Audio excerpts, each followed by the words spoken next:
Memphis. To some, it's the home of the blues, the birthplace of rock and roll, the soul of American music. To others, it's home to something far more terrifying, a reputation as one of the most dangerous cities in America. But is Memphis really as dangerous as they say? Or are we only seeing one side of the story?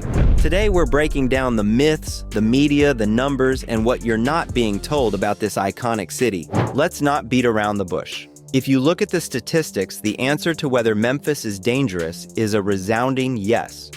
For years, the city has consistently appeared at the top of lists published by organizations like the FBI and Neighborhood Scout for its high crime rates. We're not talking about petty theft, we're talking about violent crime. The violent crime rate in Memphis is frequently more than 4 times the national average. To put that into perspective, let's do a quick comparison that might surprise you. People talk endlessly about the dangers of cities like Chicago or Detroit, and while they face their own serious challenges, Memphis often reports a higher violent crime rate per capita than both. The numbers are stark, and they paint a grim picture. It's easy to see these figures, read the headlines proclaiming Memphis most dangerous city, and immediately write it off as a no-go zone. But hold on, before we jump to conclusions and accept that narrative, let's look deeper. Because numbers on a spreadsheet don't bleed, they don't have a history, and they certainly don't tell the full story of a city and its people. The question isn't just what the numbers are, but why they are what they are. High crime doesn't come from nowhere, it comes from disinvestment. The roots of the Memphis crime problem run deep, tangled in a complex history of economic hardship and racial segregation.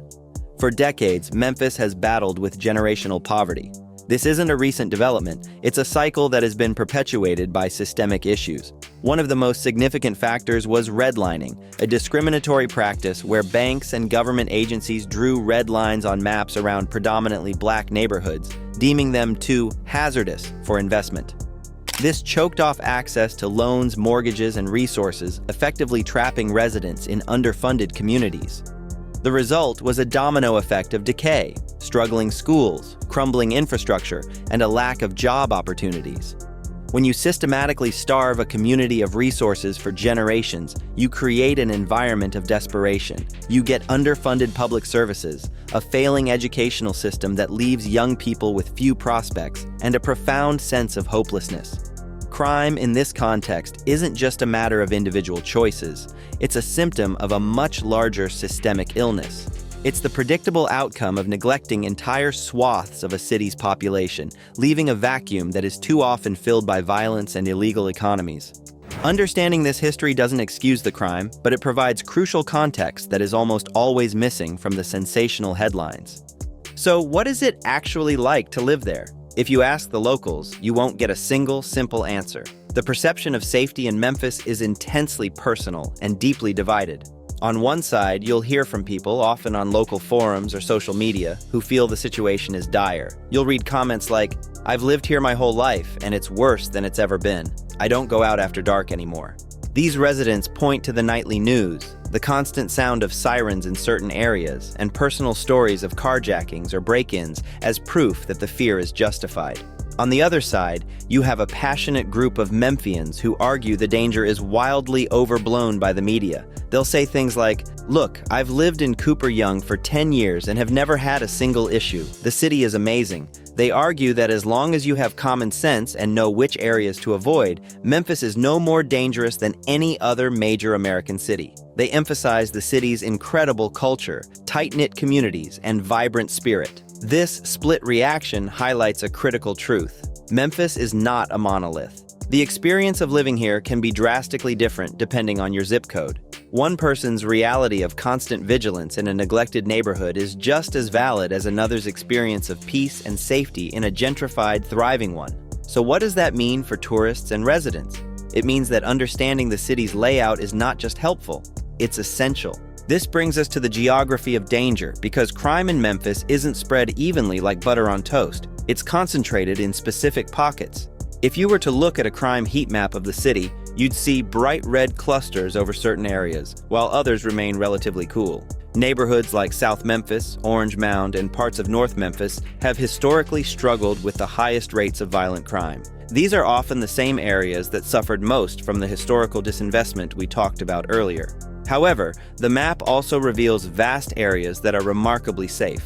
Bustling neighborhoods like downtown, the trendy Cooper Young district, and large sections of East Memphis have crime rates comparable to or even lower than other major urban centers. So, should you be scared if you visit Beale Street as a tourist? The answer is generally no. The main tourist corridors, including Beale Street, the area around the Peabody Hotel and Graceland, are heavily policed and full of people. The key is awareness. Like any entertainment district in any city, you need to be mindful of your surroundings, especially late at night. The danger in Memphis is specific, not universal. But here's what most YouTubers and headlines leave out entirely. This focus on danger zones creates a distorted public image, one that benefits from viral fear more than it reflects the nuanced reality of the city. This is where media bias and our modern viral fear culture come into play. Fear gets clicks, but does it tell the truth? In the age of social media, Memphis has become an easy target for sensationalism. You've likely seen the TikToks or YouTube shorts. A creator drives through a desolate-looking street, adds some spooky music, and captions it, "Entering the most dangerous neighborhood in America."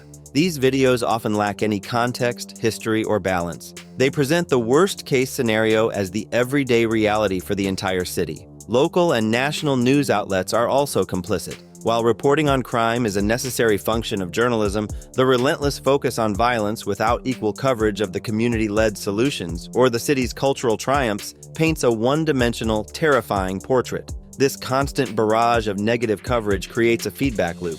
The city gets a reputation for being dangerous, which deters investment and tourism, which in turn exacerbates the economic problems that fuel crime in the first place. The narrative becomes a self-fulfilling prophecy. We need to ask ourselves, are we consuming information or are we consuming fear? Because the Memphis portrayed in these viral clips is often a caricature, a version of the city flattened to fit a simple, clickable, and profitable narrative of urban decay. Because there's another side to this story, one that rarely makes headlines. For every crime in Memphis, there's resilience, community, and growth. This is a city fighting back. Across Memphis, grassroots efforts and local heroes are working to build a better future. Youth programs offer mentorship and alternatives to street life. Community gardens turn blighted lots into fresh food sources and pride. Organizations focus on restorative justice and violence interruption. Memphis isn't defined by crime stats, it's defined by its people. Beyond the struggle, Memphis is experiencing a renaissance. Its food scene is gaining national attention. The arts community is thriving, with murals and indie galleries everywhere. The city is also rising as a tech hub, attracting new businesses and talent. And at its core is music. From Beale Street to Sun Studio, music remains the soul of the city, a source of identity, healing, and joy. Memphis isn't just crime, it's community with an unbreakable spirit, a city that refuses to be broken. So, is Memphis dangerous? The answer is both simple and complex. Yes and no.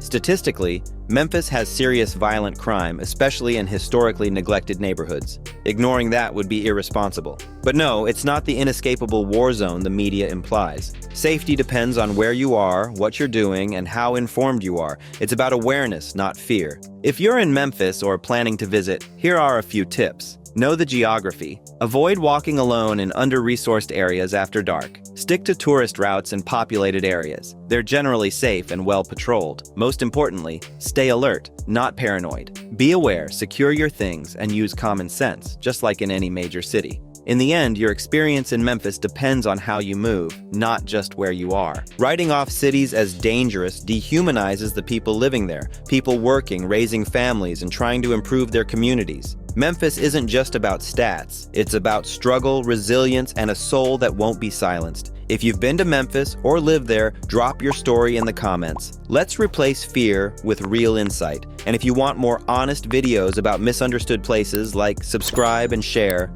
And I will see you in the next video.